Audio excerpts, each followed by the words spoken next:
Сколько талантливых студентов откладывают свое поступление за границу только потому, что они не уверены в своих силах или по-прежнему верят мифам о зарубежном образовании. Языковые трудности, сложности адаптации, привыкание к новой системе обучения, а также дороговизна забугорной жизни и трудные времена. Это все то, что отделяет будущих студентов от своих целей. В этом выпуске мы разберем эти частые страхи и постараемся сделать так, чтобы их стало меньше, а уверенность в себе больше.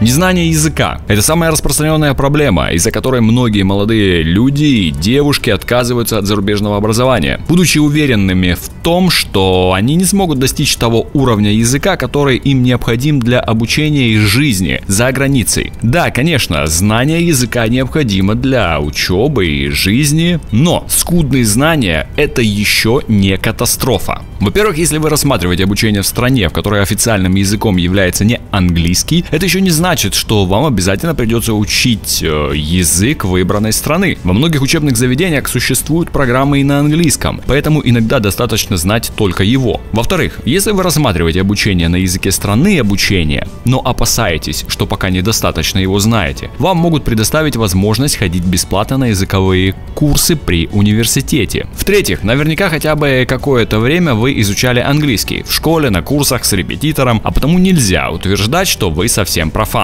Если вы выберете программу на английском и узнаете, какой уровень языка необходим, чтобы на ней обучаться, вы сможете заранее начать заниматься и подтянуть знания хотя бы до минимума, а в процессе обучения постоянно совершенствовать язык. Многие известные люди, которые прославились в Америке, когда-то тоже слабо знали английский. Антонио Бандерас, чтобы прорваться в Голливуд, вообще умолчал о своем незнании языка. С одним из американских режиссеров о собеседовании договаривался испанский агент Бандераса, который владел английским. На самом же интервью, как шутил Антонио, актер на все фразы отвечал одним словом – yes. Тем не менее, роль испанскому мачо досталась, и спустя 2 недели Антонио уже летел на съемки фильма «Короли Мамбо» в Нью-Йорке, предварительно выучив по транскрипции текст для роли. Арнольд Шварценеггер тоже далеко не сразу заговорил на английском. Более того, у него был настолько сильный акцент, что он был вынужден заниматься дополнительно с преподавателем, который помогал ему с произношением. Адаптация. Каждый, кто переезжал в другую страну, пусть и по учебе на несколько лет, говорит почти одно и то же. Я понимал, что переезд это тяжело, но я не думал, что настолько. Даже люди, страстно желающие получить опыт проживания за границей, оказывались один на один с психологическими проблемами, связанными с адаптацией. Что уж говорить о тех, кто и так сомневается. Опять же, врать не буду. Адаптация действительно процесс не из приятных. Существует даже такое понятие, как невроз иммигранта, когда человек, переехавший за рубеж, испытывает целый спектр проблем в такой ситуации. Тоска по родине, чувство одиночества, разочарование от новой страны. Многие наши соотечественники, и не только, именно в иммиграции добивались успеха. Сергей Брин, соучредитель Google, Ирина Шейх, супермодель, Михаил Барышников, артист балета и балетмейстер. Это не значит, что добиться высот можно только за границей, но это значит, что заграничный опыт поможет вам в постановке целей и их реализации. Есть и те, кто жил и обучался за границей, а потом вернулся на родину, чтобы делиться своими знаниями с другими. Ломоносов провел 3 года в Марбурге и год во Фрайбурге, где получил знания в области математики, физики и химии. Ученый-естествоиспытатель Вернадский был отправлен для продолжения учебы в Италию, Францию и Германию. После возвращения из Европы ученый начал преподавать в Императорском Московском университете, который сегодня известен нам как МГУ. Помните, что вы не одиноки со своими трудностями в другой стране, и не забывайте, что многие успешные люди с ними тоже сталкивались. Учиться и жить за границей – это дорого. Действительно, ваши расходы, скорее всего, на какое-то время возрастут. Вам необходимо будет платить за жилье, обучение, учебники, документы. Не каждый готов взять на себя финансовую ответственность в другой стране. Но, во-первых, жизнь за границей не всегда сильно дороже, чем в России, а во-вторых, вам не обязательно все тащить на себе самому. Если сделать все грамотно, то вы сможете получать стипендию. Что касается дороговизны, то не все европейские страны требуют много денег для проживания. Так, например, в Италии, как и во многих других странах Евросоюза, высшее образование бесплатное, в том числе для иностранцев. Главное условие – вы должны обучаться в государственном вузе на итальянском языке. Цены на аренду жилья, кстати, во многих городах не так высоки. А в Чехии, в общежитии при Карловом университете, можно поселиться в комнату всего за 80 евро в месяц. Правда, пространство придется делить еще с 4 студентами. Но и для тех, кто хотел бы жить один, цены совсем не заоблачные – около 300 евро за месяц.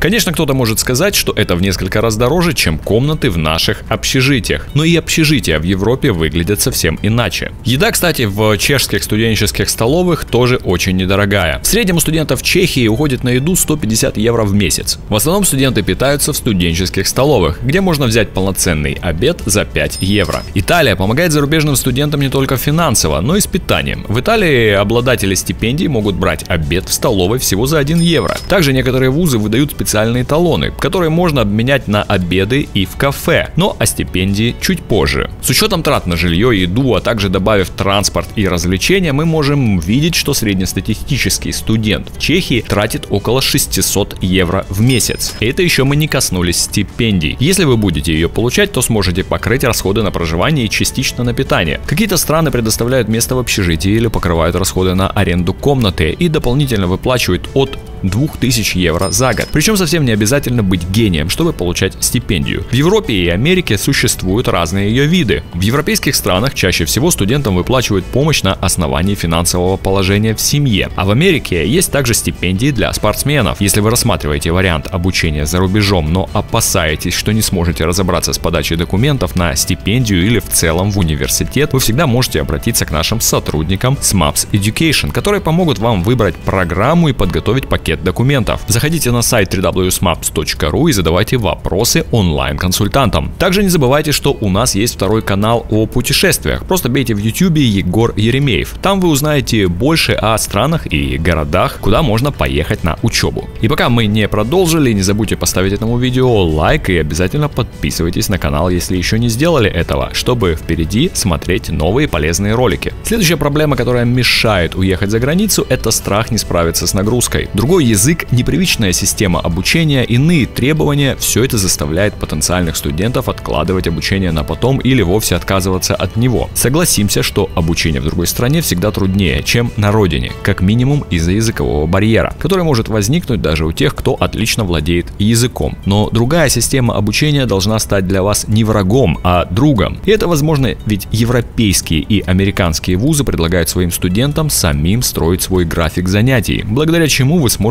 регулировать нагрузку. Более того, в зарубежных вузах нет кучи никому не нужных предметов: философия, КСЕ, БЖД и т.д. А потому студенты сосредотачиваются на одном-двух предметах, которые они будут сдавать в сессию. Первый семестр можно выбрать только один предмет, которому вы будете уделять внимание, и точно сдать его. А потом постепенно добавлять к этому предмету еще один. Возможно, из-за такой системы обучение немного растянется, но и в этом нет ничего страшного. За хвосты не отчисляют. Всегда есть возможность досдать несданные предметы позже. Да, быть может, так вы выпуститесь из университета позже, чем планировали, но зато у вас будет действительно хорошая база, а в сочетании с практикой и стажировками, которых в зарубежных вузах хватает, у вас будет отличное резюме, которое даст вам множество возможностей. В той же Великобритании есть такое понятие, как gap year. Это когда после второго курса вы можете взять себе так называемый год отпуска. В течение этого года вы можете работать, ездить в другие страны, изучать языки, а потом вернуться в университет на последний год с новыми силами и, возможно, знаниями. Ну и, конечно, максимально настроиться на финальную часть учебы. Следующую проблему назовем «сейчас не время». Раньше люди откладывали обучение за рубежом, потому что они считали, что они не готовы. Морально, финансово, не знают языка и так далее. Затем наступила пандемия, и поступление в университеты снова отложили на неопределенный срок. На протяжении последних десятилетий мы постоянно сталкиваемся с какими-то сложностями и проблемами. Но тем не менее, есть достаточно большой процент людей, которые уезжают учиться, несмотря ни на что. Многие страны по-прежнему выдают визы, и туда все так же можно долететь. Университеты, принимающие иностранных студентов, организуют поддержку во время начала обучения. Так, например, Туринский университет в Италии этой весной выделил дополнительные 20 стипендий для студентов из России. Некоторым отсрочили оплату взносов. Если вы хотите узнать больше, как сейчас обстоят дела у студентов за рубежом, то заходите к нам на канал www.smaps.ru. Наши студенты постоянно делятся с нами текущей ситуацией в их вузах.